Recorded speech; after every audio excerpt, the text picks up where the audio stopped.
Here's a framework to help you with your long form writing. So if you have a newsletter or you want to produce consistent content for LinkedIn or X, especially long form, the tendency is to fall in the trap of trying to write an essay every time you sit down to write. What I've used, and I've done over 50 weeks of consistent publishing on newsletters, and that the framework that I've used that worked really well for me is don't write essays, write answers. So what I mean by that is don't try to write like you were hired by the New York Times and you're trying to like impress the editorial committee or whatever.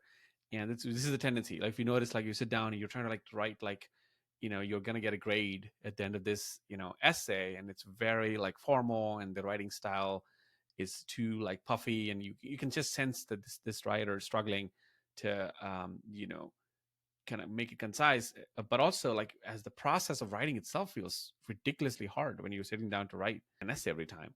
So what I use is just the framework of what question can I answer in this session when I'm sitting down to write.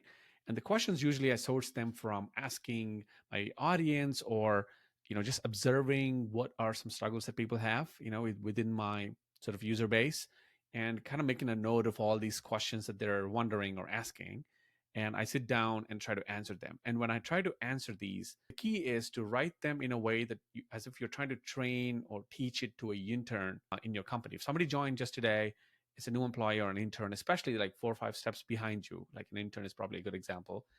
The way you would teach them, something that's very obvious about your work, right? So that is how you should approach it. And this becomes very easy when you think from a lens of like, I'm not writing to impress, but I'm writing to just express and share my thoughts and try to lower the stakes on you. Try this. It really works very well, especially for newsletters, and let me know if you end up doing this. Thank you.